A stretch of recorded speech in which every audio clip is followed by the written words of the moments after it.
নাই আমাৰ গাত বল কম আছে নেকি ঠিক আছে তো ঠিক আছে মোৰ লগত একেলগে কব ভাৰত মাতা কি ভাৰত মাতা কি ভাৰত মাতা কি ভাত খোৱা নাই যদি বল আছে হয় নহয় যি নহওক আজি এই সুন্দৰ ৰাতিপুৱা আপোনালোক সকলোৱে ইমান ৰাতিপুৱাতে আহি আমাৰ সভাত যোগদান কৰিলে তাৰ বাবে মই আপোনালোকক ধন্যবাদ আৰু কৃতজ্ঞতা জনাইছো আমাৰ মাজত উপস্থিত বিলাসীপাৰা সমষ্টিৰ সন্মানীয় বিধায়ক অশোক সিংঘভি ডাঙৰীয়া আমাৰ ভাৰতীয় জনতা পাৰ্টিৰ ৰাজ্যিক সম্পাদিকা লুচি ৰয় ডাঙৰীয়ানী আমাৰ মাজত উপস্থিত এই সমষ্টিত আমাৰ দলীয় প্ৰাৰ্থী নীলেশ্বৰ ৰয় ডাঙৰীয়া আপা আদিবাসী কব্ৰা আৰু বিভিন্ন সামাজিক সংগঠনৰ পৰা অহা আমাৰ বন্ধুসকল আইমাতৃসকল যুৱক যুৱতী বন্ধু বান্ধৱীসকল আৰু মোৰ সেৱাৰ থলী ৰাইজ পোনপ্ৰথমে আমি আজি ইয়াত থিয় হৈ আমি চিন্তা কৰিব খুজিছো যে এই বিটিসি নিৰ্বাচনত আমি কাক ভোট দিম আৰু কাক ভোট দিলে আমি এখন সুন্দৰ বিটিসি লাভ কৰিব পাৰিম আজি ওদালগুৰি আৰু বাস্কাত ইতিমধ্যে বিটিসি নিৰ্বাচন আৰম্ভণি হৈছে আৰু মই স্পষ্টভাৱে বিশ্বাস কৰোঁ যে 19টা সমষ্টিত আজি য'ত নিৰ্বাচন হৈ আছে তাত 15ৰ পৰা 16টা সিট ভাৰতীয় জনতা পাৰ্টিয়ে জয়লাভ কৰিব তাত আৰু কোনো সন্দেহ নাই ওদালগুৰিত হওক টংলাত হওক গোৰেশ্বৰত হওক থুৰিবাৰীত হওক আমি য'তেই ৰাতি পদযাত্ৰা কৰিছো হাজাৰ হাজাৰ মানুহ পদযাত্ৰাত অংশগ্ৰহণ কৰিছে ঘৰৰ পৰা ওলাই আমাক শুভেচ্ছা জনাইছে আৰু বিটিসিত এটা নতুন পৰিৱেশ পৰিৱৰ্তনৰ বাবে বিজেপিক ভোট দিয়াৰ এক নতুন পৰিৱেশ আজি আমাৰ বিটিসি অঞ্চলত গঢ়ি উঠিছে আজি গোমা বা গোসাইগাঁও বা কোকৰাঝাৰ আপোনালোকৰ যিখিনি ৰাইজ ইয়াতে আছে অকণমান আপোনালোকে মনত চিন্তা কৰক যে আগত এনেকে বিটিসি ইলেকশ্যন হৈছিল নেকি কোনেও গমেই নাপায় আগত কেনেকে বিটিসি ইলেকশ্যন হৈছে কোনো কেম্পেইন নাই কোনো প্ৰচাৰ নাই একো নাই কাৰণ মানুহৰ মনত ভয় আছিল যে কোনবা পাৰ্টিৰ এগেইনষ্টত কৈ দিম কিবা কালি আমাৰ ঘৰতে আকৌ গণ্ডগোল হৈ যাব বম পৰিব গুলি হ'ব আজি যেতিয়াৰ পৰা আপসুৰ আন্দোলন আৰম্ভ হৈছে 1986ৰ পৰা আজিলৈকে কোনো এটা ইলেকশ্যন নাই যিটো ইলেকশ্যনত আমি মুকলি মনে ভোট দিছো ভোট দিয়া বাদ দিয়ক আমি তেতিয়াৰ পৰা আজিলৈকে এনেকুৱা ইলেকশ্যনৰ পৰিৱেশে দেখা নাই আজি আপোনালোকে চাওক ইউপিপিএলৰ মিটিঙতো মানুহে নাচিছে গাইছে বিপিএফৰ মিটিঙতো মানুহে নাচিছে গাইছে কংগ্ৰেছৰ মিটিঙতো মানুহ আহিছে ভয় নাই এই যে ভয় নোহোৱা পৰিৱেশটো কোনে ৰচনা কৰিলে যেতিয়াৰ পৰাই অসমত বিজেপি চৰকাৰ আহিলে আমাৰ প্ৰচেষ্টা আছিল যে বিটিসিত শান্তি আহিব লাগে প্ৰগতি আহিব লাগে বিটিসিৰ এইবাৰৰ নিৰ্বাচনে সমগ্ৰ দেশত এই কথা প্ৰমাণ কৰিলে যে ভাৰতীয় জনতা পাৰ্টিয়ে বিটিসিলৈ স্থায়ী শান্তি কঢ়িয়াই আনিবলৈ সক্ষম হ'ল আজি বিটিসিত শান্তি আছে নে নাই আমাক বেলেগ প্ৰমাণ নালাগে আজিৰ মিটিঙত আমাৰ এয়া প্ৰমাণ হাজাৰ হাজাৰ মানুহ আহিছে ফূৰ্তি কৰিছে যি ধৰণে মনত ভাল পায় তাৰ কাৰণে ভোট দিব কোনো ধমকা ধমকি নাই কোনো দমাদমি নাই এই যে একটা পৰিবেশ এই পৰিবেশটো কোনে নিৰ্মাণ কৰিলে একমাত্ৰ প্ৰধানমন্ত্ৰী নৰেন্দ্ৰ মোদী ডাঙৰীয়াই বিটিচিলৈ এই স্থায়ী শান্তি কঢ়িয়াই আনিলে যিমান বন্দুক আছিল বিটিচিৰ ভিতৰত কিছুমানে নিজে জমা দিলে আৰু যোনে জমা দিয়া নাই বন্দুকবোৰ আমি আনি সদায় বন্দুকবিলাক আমি সিজ কৰি আছো আমাৰ লক্ষ্য যে অহা 1 মাহ 45 দিনৰ পিছত বিটিচিত আৰু এটা অবৈধ বন্দুকো কোনো মানুহৰ হাতত থাকিব নোৱাৰিব সকলো চৰকাৰৰ ওচৰত জমা দিব লাগিব আজি এনডিএফবিৰ মানুহ আলোচনালৈ আহি গল আমাৰ আদিবাসী সংগঠনসমূহ আলোচনালৈ আহি গল আৰু যিমান অবৈধ মাৰানস্ত্ৰ আছিল আজি এটা এটাকৈ আমি জব্দ কৰি আছো আপোনালোকে টিভি পেপাৰত পাই আছে যে বিটিসি ইলেকশনৰ সময়তো আমাৰ পুলিচে কিমান অস্ত্ৰ উদ্ধাৰ কৰিছে তাৰ মানে যদি আমি বিজেপিক শক্তিশালী কৰো এই বিটিসিত আৰু বন্দুকৰ শব্দত ৰাতি নুপুৱাব এই কথা আজি স্পষ্ট ইমান দিনে বিটিসিত বন্দুকৰ শব্দতে ৰাতি পুৱাইছিল কিন্তু আজি বিটিচিলৈ আমি স্থায়ী শান্তি লৈ আহিব পাৰিছো আৰু যেতিয়া দেশত শান্তি থাকিব সেই দেশত উন্নতি হ'বই সেই দেশত প্ৰগতি হ'বই আজি অসমৰ ৰাইজে মই যেতিয়া প্ৰথম দিনা বিটিচিত প্ৰচাৰৰ কাৰণে আহিছিলো মোৰে ঘৰত মোক কৈছিলে যে সাৱধানে যাবি কিন্তু আজি আপোনালোকৰ উৎসাহ উদ্দীপনা নাচ গান ফুৰ্তি দেখি এনেকুৱা লাগিছে যে বিটিচিত কোনোদিনে অশান্তি নাছিলে সদায় যেন ফুৰ্তি আছিল বিটিচিত আজি বিটিচিৰ ৰাইজক মই স্পষ্টভাৱে কম যে এই পৰিবেশ আজি যদি আমি ঘূৰাই পাইছো তাৰ কাৰণে আমি সকলোৱে নিশ্চয় প্ৰধানমন্ত্ৰী নৰেন্দ্ৰ মোদী ডাঙৰীয়াক ধন্যবাদ আৰু কৃতজ্ঞতা দিব লাগিব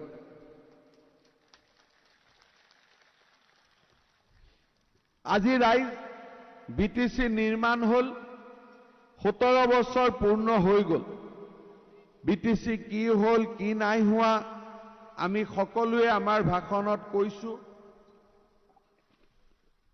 আৰু ৰাইজেও বুজিছে আজি বিটিসিৰ নিৰ্বাচন আহি পৰাৰ লগে লগে এই বিটিসিৰ প্ৰায়বিলাক দল সংগঠন ৰাইজে বিজেপি দলক আশীৰ্বাদ দিছে আজি আমাৰ কোচ ৰাজবংশী মহাসভাৰ বিশ্বজিৎ ৰায় ইয়াতে উপস্থিত আছে ঠিক সেই ধৰণে সমগ্ৰ বিটিসিত আজি ৰাইজে বিজেপিৰ চৰকাৰ এখন বিচাৰিছে কাৰণ প্ৰগতি যদি আহিলে এইবাৰ আমাক উন্নতি আৰু বিকাশ লাগে 15 বছৰ বিপিএফ দলে আমাক শাসন কৰিলে শাসন শব্দটো ভুল হয় বিপিএফ দলে আমাক শোষণ কৰিলে হয় নহয় আজি আপোনালোকে কওকচোন জব কাৰ্ড বিলাক আপোনালোকৰ হাতত আছে নেকি জব কাৰ্ড আপোনালোকৰ হাতত আছে নেকি পাক্কাটো আছে নে নাই আজি নৰেন্দ্ৰ মোদীয়ে আপোনালোকৰ কাৰণে জব কাৰ্ড পঠাইছে 90 দিনৰ যি উপাৰ্জন সেই উপাৰ্জন আপোনালোকৰ বেংক একাউণ্টত জমা হ'ব লাগে কিন্তু ভিচিডিসি বিলাকে আপোনালোকৰ বেংকৰ নাম্বাৰ লৈ লৈছে এটিএম নাম্বাৰ লৈ লৈছে সহি লৈ লৈছে যি টকা আহে তেওঁলোকে উলাই লৈ গুচি যায় কাৰণ জব কাৰ্ড বিলাক তেওঁলোকৰ হাতত জমা হৈ আছে হয় না নহয় আজি জব কাৰ্ড কাৰ ওচৰত থাকিব লাগে মোৰ ওচৰত থাকিব লাগে আমাৰ লগত থাকিব লাগে কিন্তু জব কাৰ্ড বিলাক আছে ভিচিডিসিৰ ওচৰত এই জব কাৰ্ডৰ জৰিয়তে হাগ্ৰামা মহিলাৰীৰ ভিচিডিচি বিলাকে কোটি কোটি টকা দুখীয়া ৰাইজৰ টকা আজি তেওঁলোকে উপাৰ্জন কৰিছে। আজি দুখ লাগে, মোক ৰাইজে কৈছে যে আমি যি 35 কেজি চাউল দিওঁ তাৰো 7 কেজি 10 কেজি দোকানীয়ে কাটি ৰাখে, হয় নহয়? বিনামূলীয়া চাউল পুৰা পায় নে নাপায়? কাটি ৰাখে নে নাৰাখে? ইয়াতে গোমাত কেই কেজি কাটি ৰাখে? কেই কেজি কাটি ৰাখে? 35 কেজি পায় নে কেই কেজি পায়?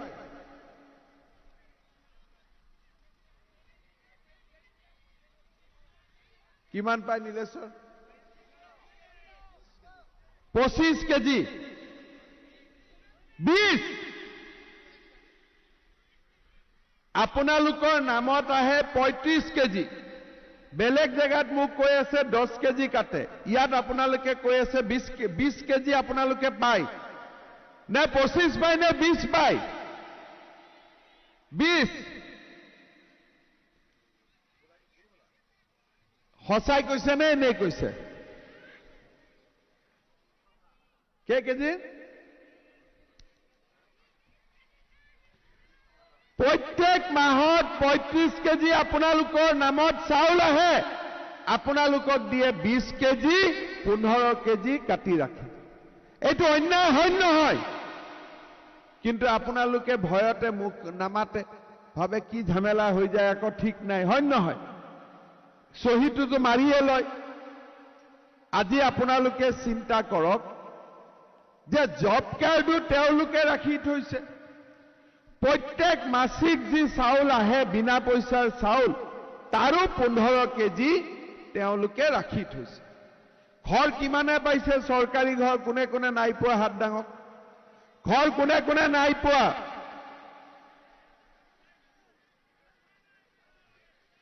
নাই পোৱা? এনে কৈছে নেকি? সঁচাই নাই পোৱা? এটা যিবিলাক দুই এজনে পাইছে সিহঁতিওতো 25,000 টকা 20,000 টকা ঘোষ দিবলগীয়া হৈছে, হয় নহয়? কিমান ইয়াতে ৰেট কিমান? 25,000 নে 20,000? কিমান দিব লাগে?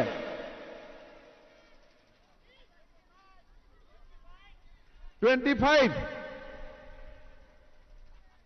ভিচিডিচিৰ হাতত জব কাৰ্ড, চাউলত কাটিলে 10 কেজি 15 কেজি। ঘৰ মেক্সিমাম মানুহে ঘৰ পোৱা নাই, আৰু যোনে ঘৰ পাইছে সিও 25,000 টকা ঘোষ দিবলগীয়া হৈছে, হয়নে? আচ্ছা, এটা সঁচা কব, এনে নকব। লেট্ৰিন কিমানে পোৱা নাই হাত ডাঙকচোন? লেট্ৰিনো পোৱা নাই।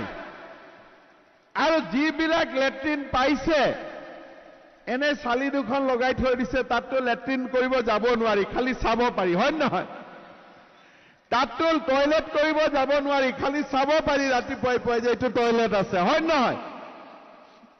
নে মই ভুল কৈছো? আকৌ মই শুনিছো যে বৃদ্ধ পেঞ্চন বিধৱা পেঞ্চন পাবৰ কাৰণেও 1500 টকা ঘোষ দিব লাগে, হয় নেকি? হয়নে? ঠিক কৈছোতো? তো আপোনালোকে চিন্তা কৰক, এই বিটিচিত আজি এই যে বিপিএফ দলে টকা পইচা খৰচা কৰি ইলেকশ্যন খেলি আছে, এই টকাটো কাৰ হয়?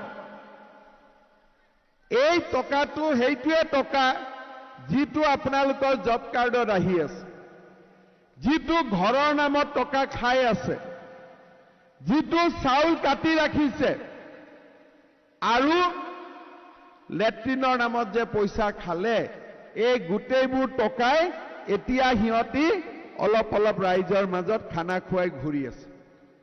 খানাটোতো খুৱাইছে, কিন্তু সেই খানা সিহঁতৰ পইচা দি খোৱা নাই, আপোনালোকৰ টকা দি আপোনালোকক খানা খুৱাই আছে, হয় নে নহয়? আপোনালোকৰ পৰা যি 15 বছৰ যি লুটিলে, নৰেন্দ্ৰ মোদীয়ে আপোনালোকৰ কাৰণে আঁচনি পঠাইছে, বিপিএফে ঘৰিয়ালৰ দৰে মাজত খাই আছিলে, হয়নে নহয়? আৰু সেইবিলাকে দিয়ে এতিয়া আমাক খানা খুৱাই আছে। সেইকাৰণে মই সব জায়গাত ৰাইজক কৈছো, খানা BPF-এ খোৱালে খাই ল'ব, কাৰণ তাৰ মালিকটো আপোনালোকহে, পইচা আপোনালোকৰহে, খালি ভোটটো বিজেপিক দিব। হয় নহয়? ভোট নীলেশ্বৰ ৰয়, খানা খাম কিন্তু ভোট পদ্ম ফুলেৰ মাঝখানে। হয়নে? কিয়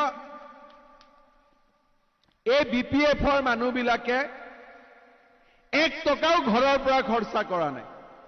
এইবোৰ সব লেট্ৰিনৰ পইচা, লাজু লাগে কবৰ কাৰণে। মই এটা নামটো ওলালে মনটো বেয়া হৈ যায়। আমি নাম ল'ব লাগে ভগৱানৰ, ইয়াত নাম লৈ আছো লেট্ৰিনৰ। চাওকচোন কি পৰিৱেশ কৰি থৈ দিছে। আৰু আগতে যদি আমি কেতিয়াবা কওঁ যে হাগ্ৰামা মহিলাৰিক যে BTC-ত আহিব লাগে, কোকৰাঝাৰত মাতিব, খুব ধুনীয়াকৈ খানা টানা খুৱাই পঠাই দিয়ে, গাঁৱৰ ফালে আহিব নিদিয়ে। খানা অকল আপোনালোকে খোৱা নাই, খানা ময়ো খাইছো তেওঁলোকৰ, ঠিক আছে? খানা আমাকো খুৱাই আছিলে, খানা খুৱাই ইমান ধুনীয়া খুৱাই, গতিকে মনত নালাগে যে বেয়া কাম চলি আছে। সেইকাৰণে এবাৰ হাগ্ৰামা মহিলাৰীয়ে ক'লে যে হিমন্ত বিশ্ব শৰ্মাক BTC-ত সোমাব নিদিওঁ। তেতিয়া মই চিন্তা কৰিলো কিয় নিদিয়ে। পিছত এতিয়া গম পালো যে আমি BTC-ত অহাৰ লগে লগে এই কাহিনীবিলাকতো আমাৰ ওপৰত আহি গ'ল। 15 কেজি চাউল, বৃদ্ধ পেঞ্চন, বিধৱা পেঞ্চন, লেট্ৰিন, কত কি। এই কথাবিলাক যেতিয়া আমি গম পালো, 15 তাৰিখৰ পিছততো চাউলটো পুৰা কোটা দিবই লাগিব, পলাবতো নোৱাৰিব। আৰু তো লেট্ৰিনৰ নামত যি পইচা খালে পুৰাপুৰি হিচাপটো আমি উলিয়াম। আৰু পেঞ্চন সকলোকে দিবই লাগিব, জব কাৰ্ড আপোনালোকক ঘূৰাই দিবই লাগিব। এই আমি বিজেপি দলে স্পষ্টভাৱে আপোনালোকক কৈছো, পৰিৱৰ্তন হ'ব লাগিব। যি ধৰণে আন জিলাৰ পাব্লিকে ফেচিলিটি পায়, আমাৰ ৰাইজেও সমান সুবিধা পাব লাগিবই। এইটো হৈছে আমাৰ সকলোৰে। এতিয়া ইয়াত কংগ্ৰেছ UDF-এও মিটিং পাতে। কংগ্ৰেছ UDF-ৰ কথানো কি কম, নৰেন্দ্ৰ মোদীয়েতো পুৰণা টকাবিলাক বন্ধ কৰি দিলে, হয়নে? আৰু কংগ্ৰেছো হল পুৰণা টকা, এতিয়া এই টকাটো নচলে, আৰু এই টকাটো কতো নচলে। যেনেকে পুৰণা টকা নচলে, কংগ্ৰেছো এতিয়া কতো নচলে। কংগ্ৰেছ এতিয়া কতো নাই। অলপতে বিহাৰত ইলেকশ্যন হৈ গ'ল, তাতো কংগ্ৰেছ নাই। এই BTC ইলেকশ্যন হ'ব, পুৰণা এম্বেচেডৰ টাইপ ক'বাত এটা দুটা সিট পাব পাৰে, নহলে নাপাবও পাৰে। নোপোৱাৰ আশাই বেছি। তথাপিতো খতৰ ক'বাত পুৰণা এম্বেচেডৰ টাইপ এটা দুটা ক'বাত ওলালে বেলেগ কথা। ৰাইজ, আমাক এখন বিজেপিৰ চৰকাৰ লাগিব। গোসাইগাঁও সাব ডিভিজনত আমাৰ গাঁৱৰ ৰাস্তা ঘাটৰ অৱস্থা খুব বেয়া, হয় নহয়? ৰাস্তা ঘাটৰ অৱস্থা বেয়া হয়নে নহয়? আজি আমি BTC-ত যিমান টকা ৰাস্তা বনাবৰ কাৰণে পঠাইছিলো, তেওঁলোকে কোকৰাঝাৰ টাউনত ৰাস্তা কেইটামান ঠিক কৰি থৈ দিছে, যাতে অফিচাৰ আহিলে সেইখিনি গম পায়। আমাৰ অসমীয়াত এটা কথা আছে, বাহিৰে ৰং চং, ভিতৰে কোৱা ভাতৰি, হয়নে নহয়? কোকৰাঝাৰত আহিলে এনেকুৱা লাগে যেন ৰাস্তাই ৰাস্তা। যেতিয়া ইয়াৰ গাঁৱত সোমাই যাব, তেতিয়া গম পাব ইয়াত ৰাস্তাৰ কোনো নামেই নাই। আমি সেইকাৰণে কৈছো যে উন্নতি কৰিবলগীয়া বহুত আছে। সকলোতকৈ ডাঙৰ কথা যে মোৰ নিজৰ মাটিখিনি বিক্ৰী কৰিবৰ কাৰণেও মোক পাৰ্মিশ্যন নিদিয়ে। মই কাৰোবাৰ পৰা মাটি কিনিব খুজিলেও মোক পাৰ্মিশ্যন নিদিয়ে। আজি আমাৰ BTC-ত আমাৰ মাটি কিনা বেচা কৰাৰ অধিকাৰ নাই। চৰকাৰী খাজ ভূমিত আমি যিবিলাক মানুহ বাস কৰি আছো, আমাক আজিলৈকে পাত্তা দিয়া নাই। যদি আমি মাটিৰে অধিকাৰ নাপাওঁ, আমি কেনেকে BTC-খনক নিজৰ বুলি ধৰি ল'ম? মাটিৰ অধিকাৰটো আমাক দিব লাগিছিলে। সেইবাবে ৰাইজ আমি কৈছো যে বিজেপি চৰকাৰ অহাৰ লগে লগে খাস মাটিত বহি থকা সকলো লোককে মেধি পট্টা দিয়া হ'ব এই প্ৰতিশ্ৰুতি আমি দিছো আৰু তাৰ লগত আমাৰ নিজৰ মাটি কিনা বেচা কৰিবলৈ আমাক পাৰমিশন 15 দিনৰ পৰা 30 দিনৰ ভিতৰত দিব লাগিবই এই কথা আমি স্পষ্টভাৱে কৈছো বিটিচিত এতিয়া বহুত পৰিৱৰ্তন আহিব মই ৰাস্তা ঘাটৰ কথা কৈছো এই গোমা সমষ্টিত আমি 100 কিলোমিটাৰ নতুন ৰাস্তা আমি পকীকৰণ আপোনালোকক কৰি দিম সেই প্ৰতিশ্ৰুতি মই আপোনালোকক দিছো আমাৰ ইলেকশ্যনৰ যিটো ইস্তাহাৰ আছে আপোনালোকে পঢ়িব তাত আমি কৈছো যে প্ৰতিটো পৰিষদীয় সমষ্টিত আমি 100 কিলোমিটাৰকৈ ৰাস্তা পকী কৰি দিম গোমাটো 100 কিলোমিটাৰ চৰাইবিলতো 100 কিলোমিটাৰ শ্ৰীৰামপুৰতো 100 কিলোমিটাৰ অৰ্থাৎ আমি এই বিটিচিক ৰাস্তা ঘাট আমি সুন্দৰ কৰাৰ আজি আমি সংকল্প লৈছো তাৰ লগত আমি কৈছো যে ইমান দিনে বিটিচি পিছুৱাই থাকিল এই গোমা সমষ্টিত আমি এখন চৰকাৰী কলেজ আমি গোমা ৰাইজৰ বাবে আমি বনাম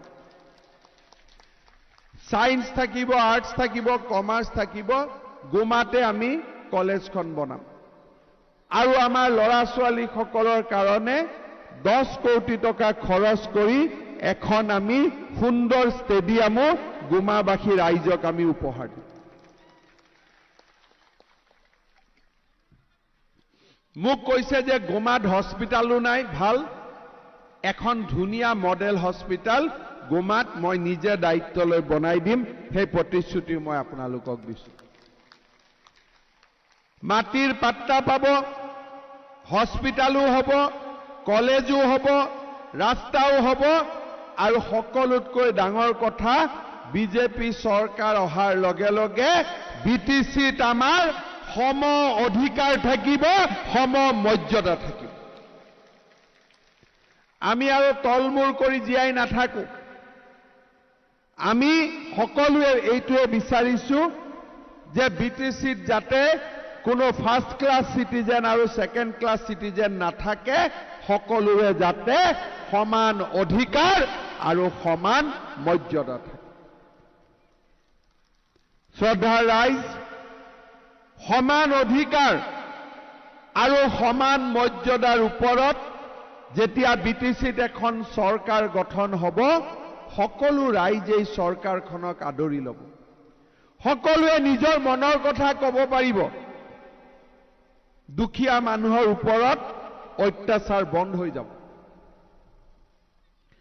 আজি আমি দুখীয়া মানুহৰ ওপৰত অত্যাচাৰ বন্ধ কৰিব লাগিব ৰাজ্য চৰকাৰ কেন্দ্ৰীয় চৰকাৰৰ পৰা যি আঁচনি আহিব সেই আঁচনিৰ 100% ফল ৰাইজে ভোগ কৰিব পাব লাগিব আজি আমি অৰুণোদয় আঁচনি বনাইছো প্ৰত্যেক দুখীয়া মানুহৰ বেংক একাউণ্টত 830 টকা এই গোসাইগাঁও সমষ্টিটো আমি 16,000 পৰিয়ালক অৰুণোদয় আঁচনি আজি আমি দিয়াৰ বাবে সিদ্ধান্ত গ্ৰহণ কৰিছো কিন্তু যদি হাগ্ৰামাৰ চৰকাৰ থাকে তেলে অৰুণোদয় ইয়াত বিক্ৰী হ'ব দুখীয়া মানুহে অৰুণোদয় নাপায় হয় না নহয় এই ভিসিডিসি বিলাকে যাক মন যায় তাকে দিব জুনে মাল দিব তাক আঁচনি দিব বিটিচিত সব কাম মাল সে মতলব হয় না এইটো দিব লাগিব তেতিয়া কাম হ'ব বিধবাৰো টকা খায় লেট্ৰিনৰো টকা খায় দেতে এনেকে নহব আৰু ভিসিডিসি বিলাকক এইবাৰ ব্ৰহ্মপুত্ৰত পেলাই দিব লাগিব যা তাতে থাক ভিসিডিসি ভংগ কৰি ভিসিডিসিক ব্ৰহ্মপুত্ৰত দিব লাগিব আমি বিটিচিটো পঞ্চায়ত ব্যৱস্থা আনিব লাগিব গাঁও পঞ্চায়ত আঞ্চলিক পঞ্চায়ত জিলা পৰিষদ ৰাইজক আমি প্ৰতিশ্ৰুতি দিছো যে আমি ভিসিডিসি ভংগ কৰিম আৰু বিটিচিটো পঞ্চায়তী ৰাজ ব্যৱস্থা আমি প্ৰৱৰ্তন কৰিম ৰাইজে নিজে ভোট দিব এতিয়াতো ভিচিডিচিবোৰ হাগ্ৰামাৰ পকেটত থাকে, কোন ৰাতি কাবাক পাতি দিয়ে, ৰাতিপুৱা কাবাক পাতে, আকৌ দুপৰীয়া মন গ'ল তাক ভাঙি দিয়ে, হয় নে নহয়? কোনো গ্যাৰেণ্টি নাই কোন থাকিব। কিন্তু যদি এবাৰ পঞ্চায়তী ৰাজ আহে, 5 বছৰ আপোনালোকে এজন মানুহক ইলেক্ট কৰিব। যদি বেয়া কাম কৰে পিছৰ 5 বছৰ তেওঁক ভাঙি দিব। অৰ্থাৎ পাৱাৰ থাকিব পাব্লিকৰ হাতত, হাগ্ৰামাৰ হাতত নহয়। আৰু সেইকাৰণে ৰাইজ, এই পঞ্চায়তী ৰাজ ব্যৱস্থা আমি বিটিচিত আনিব লাগিবই। নহলে কেতিয়াও বিটিচিত দুখীয়া জনসাধাৰণে চৰকাৰী আঁচনি নাপাব। ইয়াত যিবিলাকে আপোনালোকৰ পৰা চাউল কাটি ৰাখিলে নহয় 15 কেজি, তেওঁলোকে বমি কৰিব লাগিব একবাৰ। বমি কৰি চাউল দিব লাগিব। এই ধৰণৰ শোষণ আমি সহ্য কৰিব নোৱাৰো। এই ইলেকশ্যনৰ পিছতেই কেন্দ্ৰীয় চৰকাৰ আৰু ৰাজ্য চৰকাৰৰ পৰা টিম আহিব। সব টয়লেটৰ আমি ফটো ল'ম। যিবিলাক লেট্ৰিন বেয়াকৈ বনাই থৈ গ'ল নহয়, ঠিকাদাৰে আৰু এবাৰ বনাই দিব লাগিব। ঠিকাদাৰে বনাই দিব লাগিব। আৰু যিসকলে লেট্ৰিন পোৱা নাই তেওঁলোকৰ বাবে আমি নতুন টয়লেট পোৱাৰ আমি ব্যৱস্থা কৰি দিম।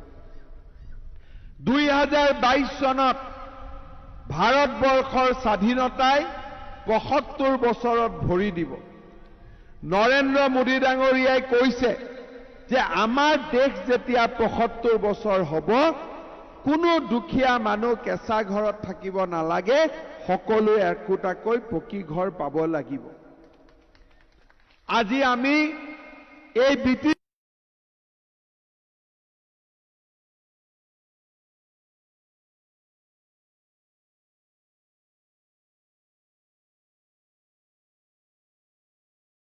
টকাও ঘোষ নিদিয়াকৈ ঘৰ পোৱাৰ আমি ব্যৱস্থা কৰি দিম।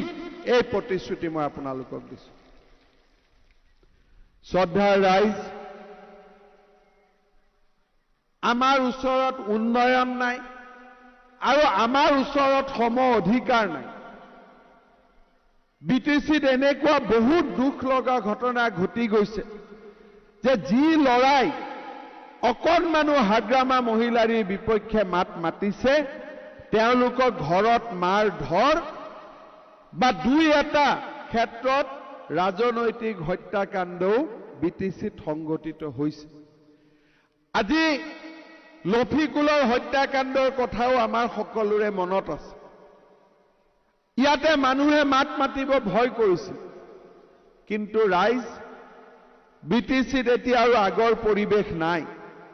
ইয়াত শান্তি আহিলে 15 তাৰিখে বিজেপিৰ চৰকাৰ হ'ব আৰু বিটিচি অসমৰ ভিতৰতে এক জাকত জিলিকা অঞ্চললৈ পৰিৱৰ্তন হ'ব।